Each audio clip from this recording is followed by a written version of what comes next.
Waiter. Yes, sir? I'll have a cottage cheese and sour cream salad, a plate of scallions, some toasted rye bread.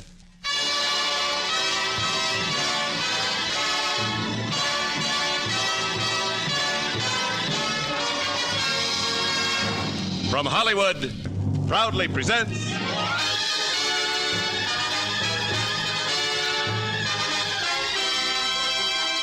Screen Directors Playhouse, production Saigon, director Leslie Fenton, star Alan Ladd.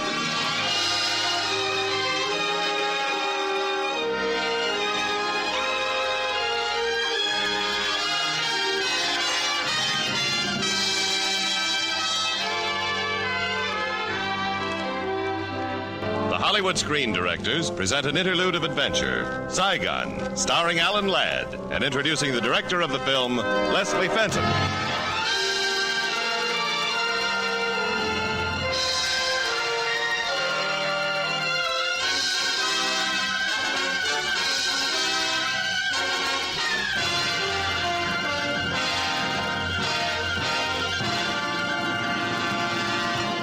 By and large, a motion picture has three main elements: the story and the cast, and the creative force which welds them into exciting entertainment.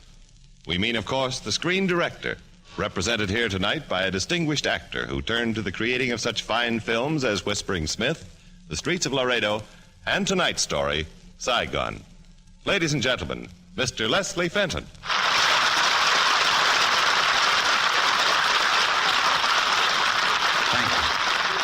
Few places seem as remote from these United States as Saigon, a metropolis buried in the tip of French Indochina.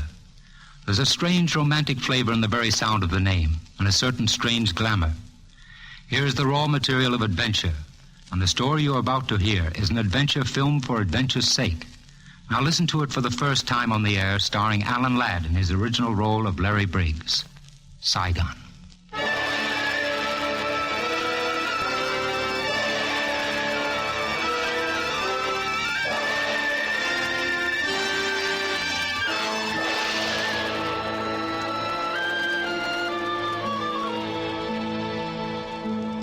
Mr. Briggs, if a police officer may speak his mind, you will find Indochina hospitable, but only to a point. There are evil men, Mr. Briggs, who found the war profitable. Now, some of these men consider my country a safe hiding place. It is not, Mr. Briggs. It is not.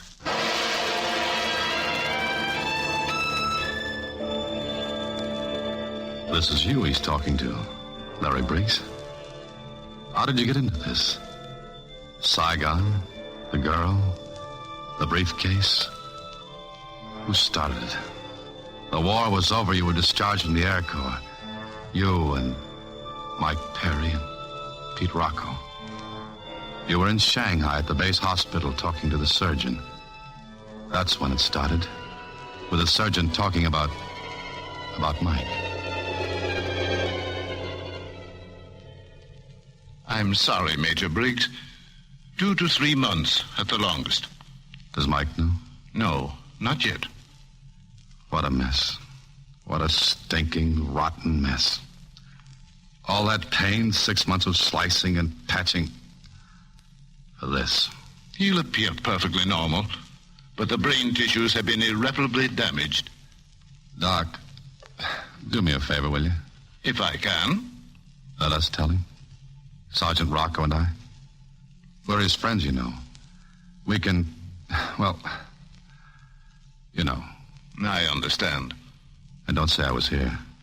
Tell him I phoned that I wanted him to meet us at the Jade Cafe. Very well. One more thing. It's 3 months at the most. Any physical or emotional shock would shorten his time. Yeah. Yeah, I'll remember.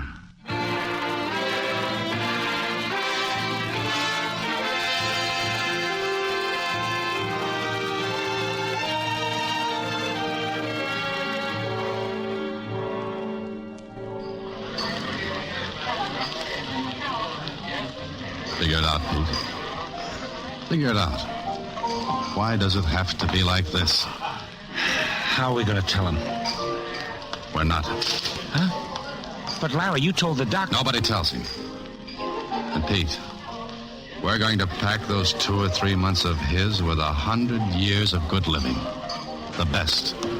No rough spots. Larry, and no Pete. bumps. Here he comes. Well, how are you, Mike? Swell, not even a headache. Hiya, Skipper. It's about time you stopped lying around in bed. Some picnic I had, huh? And when we going home? We aren't, Mike. That is, Pete and I aren't. What? You're wacky. No, look, the skipper and I, we got a flying job lined up in the Orient. Want to cut yourself in, Mike? I got an awful yen to go home. Oh, look, it's just a couple of months, Mike, and good money. 5 o'clock. I've got an appointment with Alex Maris to close that flying deal. Think about it, Mike. Work on him, Pete. Work hard.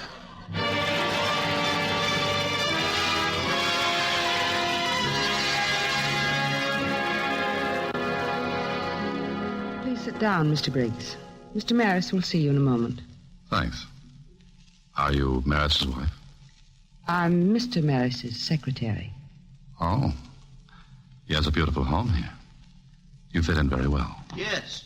Doesn't she, Mr. Briggs? Miss Cleaver is one of my most tasteful accoutrements. You may leave us, Susan. You decided to make your fight, Mr. Maris? If the price is right, of course. $10,000. 10,000? What are we doing, smuggling rubies?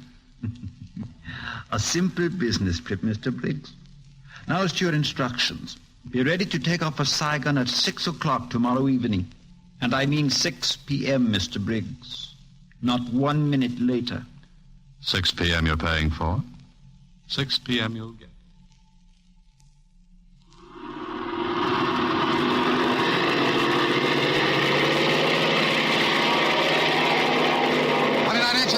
That does it. Get him. Brother, does she purr. Yee-hee, we're going flying again, Mike. The things I'll let you guys talk me into. Come on. I know where Maris is. It's after 6 o'clock already. This light isn't going to hold forever. He's probably making time with that mouse you told us about. You know, that secretary. This is probably him driving up now.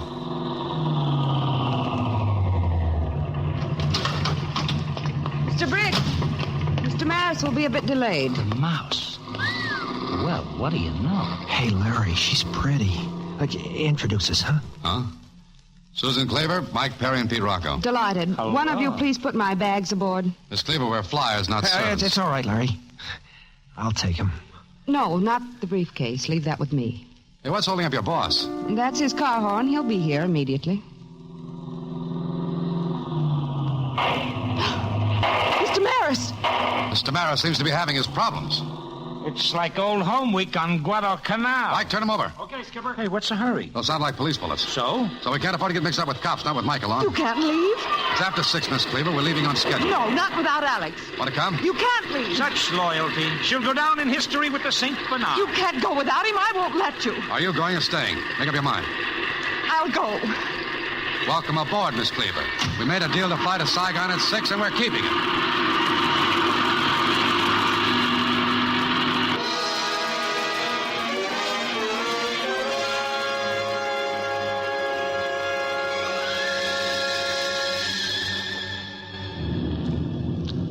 I'll fly up for a while, Mike. Hey, Larry, don't you think you're being kind of rough on the girl? She hasn't been a personality kid with us either. Oh, she's okay. All right, she's wonderful. And I'll bet there's something wonderful in that briefcase, too.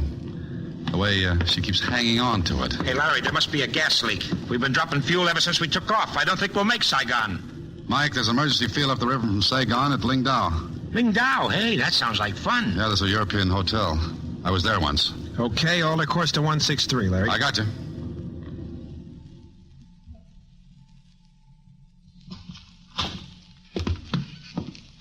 Yeah, some hotel. Looks like it fought the war personally. Yes, please. You wish rooms? Yeah, 4 rooms. Please, son. So sorry. It is ruled no baggage must pay in advance. We got baggage. We left it in the plane. No baggage must pay in advance. Forgive me for intruding, but the guests do have baggage. I see the young lady has a briefcase. Hey, who's this guy? A red cap? Allow me to introduce myself. I am Lieutenant Keon. Army? Unhappily, policeman. We're honored. My pleasure. Good day. Clerk, if you'll please show me my room. I'll go back to the plane for your things, Susan. See you later, fellas. Well, it looks like Mike's fallen for the mouse. Dame like that, he's sure to get hurt. Hey, that cop, he was awful interested in her briefcase. A girl we don't know, cops, bullets, that briefcase of hers. Well, so what? That's her business. The mouse gets into trouble. Tough luck. We all came here together, Pete. We might be part of that bad luck. So I think the time has come for the mouse and I to talk of many. Briggs, would you please get out of my room? Not yet, Susie. I'd like to see that briefcase. Get out! Don't make me take it away from you. No! All right. Have it your way. Give it back! Now, let's see what's so important. Now, you've seen. It's Mr. Maris's money. $1,000 bills. There must be $500,000 here. Doesn't concern you. 10,000 of it does. That was our agreement. As for the rest, I'll make a deal with you, Susie. There's a riverboat leaving for Saigon in the morning. I want you to get out of our lives tonight. Go aboard. You do that, Susie, and I'll mail the briefcase in your name to Saigon. General delivery. You thief! I won't do it! You'll do it. This briefcase means too much to you. Night, Susie girl.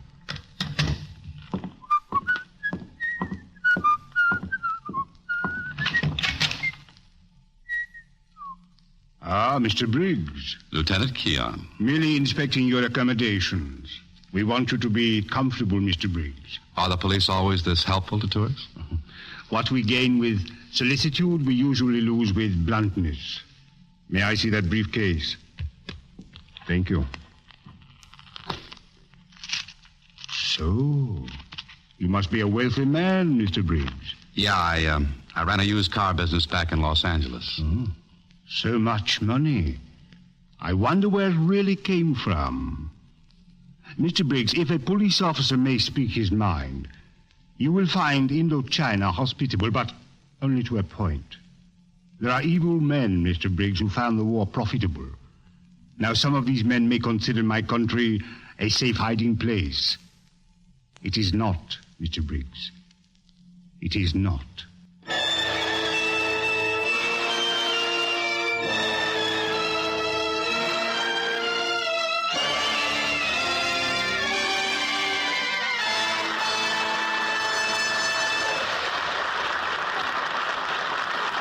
You are listening to Screen Director's Playhouse production of Saigon, starring Alan Ladd and introduced by the director of the film, Mr. Leslie Fenton.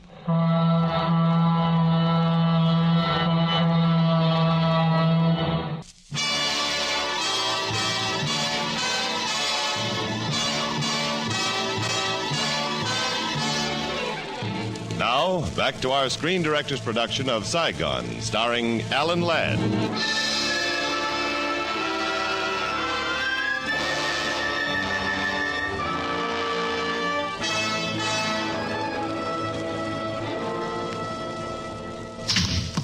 Larry, Pete, I can't find Susan anywhere. She's left the hotel. She's disappeared. Mike, forget her.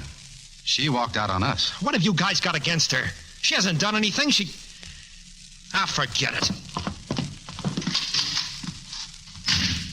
Yeah. Some mishmash we got him into. That isn't all. We only flew into Indochina in a plane that might be stolen for all we know. We were hired by a guy with all the earmarks of being on the wrong side of the law. We have no legitimate reason for being here.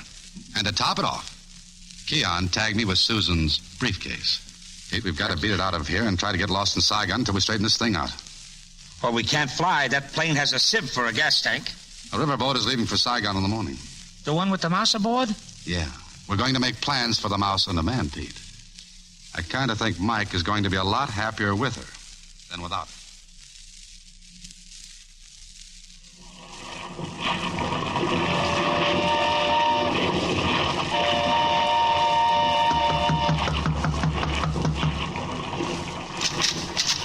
May I come in? Briggs, what are you doing on... The boys and I are taking a little river voyage for our health, Susie. But you said you were... I changed my mind. And I'm changing our deal. The briefcase was mailed to Saigon this morning. But in my name, not yours. You heel. No, take it easy. You'll get it back. But supposing you play ball, What is it this time? be nice to Mike. Oh, now, isn't that sweet? Mike's fond of you, Susan. He's a good kid. I'm touched. Try to be nice. Even for you, it must be worth $500,000. You know all the answers, don't you? All right, I'll be nice to Mike. But if it was you, there wouldn't be enough money in the world.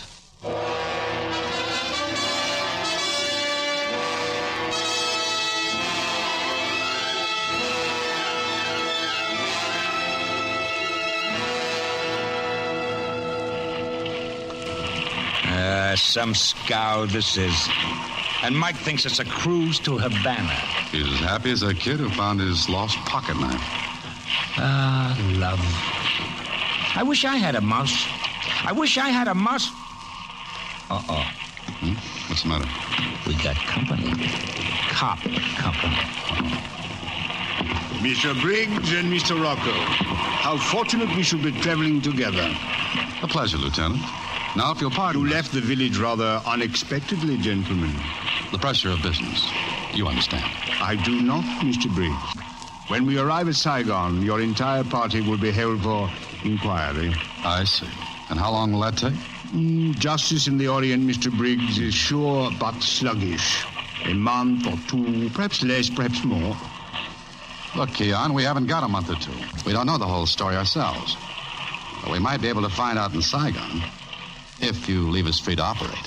But what if you should leave Saigon? The police will see that we don't. Yes, I'm afraid so, Mr. Briggs. Well, what have I to lose? Yeah, sure. It's like playing cards with a stacked deck. A very apt metaphor, Mr. Rocco. Good day, gentlemen.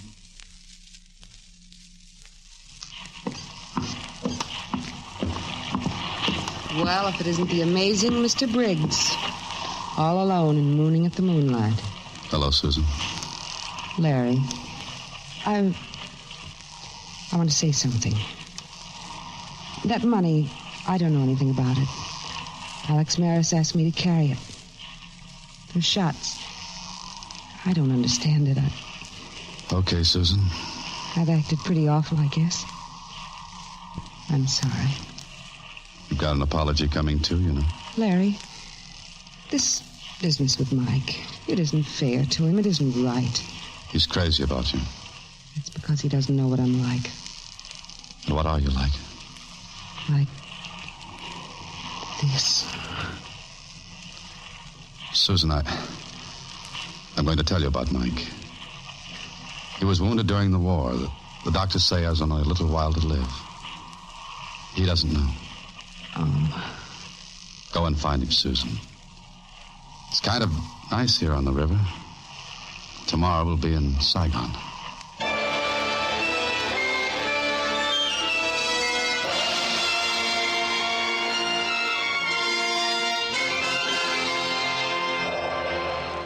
Hey, Larry, come on out here on the balcony. Some city, this Saigon. Oh, it even looks good at night. Ah, man, this is luxury. Classy hotel, plenty of dough. They call it the Paris of the Orient, Pete. Think I'll take a walk. Want to come along? Yeah, only to the door, though.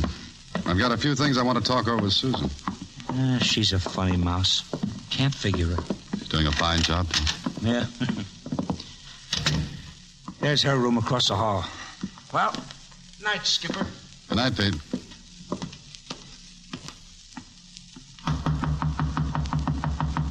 Who is it? It's Larry. Susan, I just wanted to tell you I'm grateful for all you've done for Mike. It's all right. Forget it. You've worked wonders for him. You better go, Larry. There's one more thing. Yes? It's about Maris. All of us are in trouble with the police, Susan, because of the money. Only Maris knows the truth about it. I've got to know if he arrives in Saigon. And there's a chance he will if he's free. A very good chance, Mr. Briggs. Welcome to Saigon. Maris. Do you always give your greetings with a gun? I regret it quite as much as you. But you have the key to certain funds that belong to me. I resent that, Mr. Briggs. And quite as much I resent the fact that you and your crew have been forcing your attentions upon Susan. You make a lovely couple together. Susan and I have had a long talk about the money. We understand each other, don't we, Susan? I think we do, Alex. It is too bad about the young, what's his name, Mike? Mike, what about him? I went to his room to question him. He became quite uncontrollable.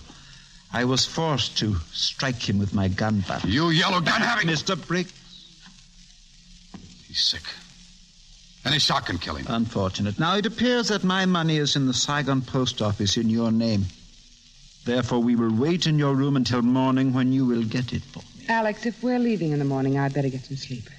Sweet dreams, Susie. They will be. Now that I don't have to look forward to holding the infant's hot little hand. All right, Mr. Briggs. Into your room.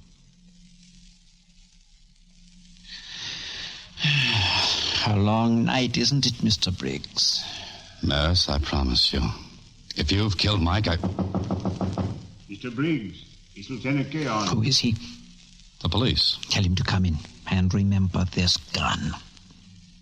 Come in, Lieutenant. Oh, you have a guest. Lieutenant Keon, this is... Mr. Channock. Carl Channock. A pleasure. Mr. Briggs, I thought we might compare notes. You see, I've gleaned a few scraps of information. For instance, I know your plane was owned by a Mr. Alex Maris of Shanghai. Pardon me, Mr. Channock, if I bore you with these few business details. Not at all. Go right on, Lieutenant. Maris is wanted by the Shanghai police as a war profiteer and collaborator. Now, Mr. Briggs, about our arrangement, what have you to tell me? Nothing, Lieutenant. Nothing at all. Pity. Hey, Larry, I was just out with the cutest... Oh, company, huh? Pete, we're busy. Yeah, well, I just wanted to tell you about the new mouse I met. She's the cutest thing Hey, here's Susie. I've brought you a present, Mr. Maris. Susan, go back to your room. Your money, Alex, the price of treachery. Shut up. Oh, Lieutenant Keon, I want to thank you for having the postmaster open the post office. You blonde Judas, I will kill you for that. Let's get him, Pete. Okay, skip.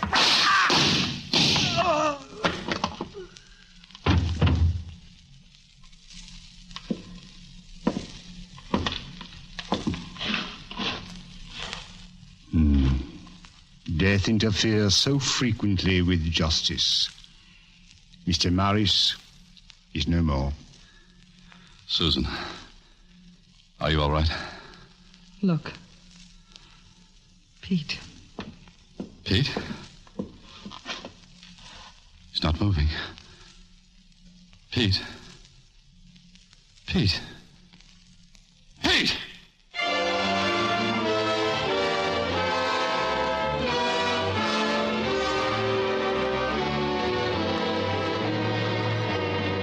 I regret, Mr. Briggs, that you must learn this in such unfortunate surroundings as my office. You phoned the hospital. Mike Perry is dead. He passed away within a few minutes of Mr. Rocco. Oh, Larry. Mike, Pete, both gone. I made a plan. I was going to let all of you work it out for me. But it went astray. I made a plan, too. I was the skipper. They listened to me. Harry, you mustn't. Don't torture yourself. What do you do? What do you say? You finally run out of answers, Larry. Just like the rest of us. There's nothing left. No more answers, Susie. Maybe. If we try to find them...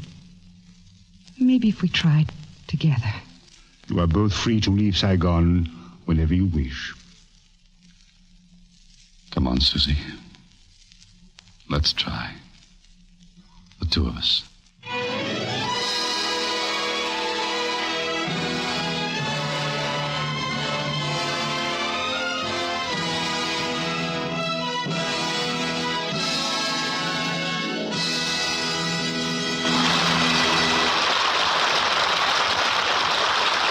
Just heard the last act of Saigon. In a moment, our star, Alan Ladd, and our screen director, Leslie Fenton, will return to the microphone. Now, here again is tonight's star, Alan Ladd, and screen director Leslie Fenton.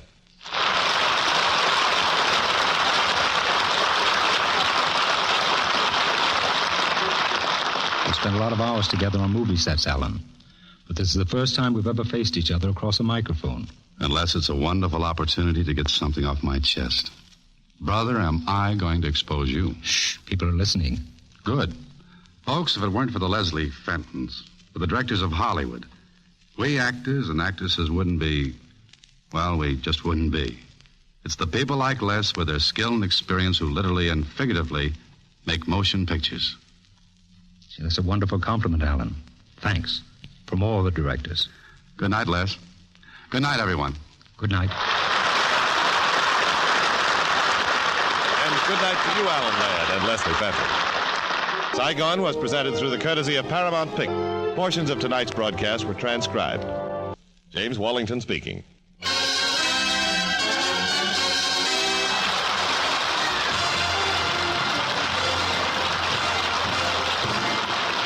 This is NBC, the national broadcasting company.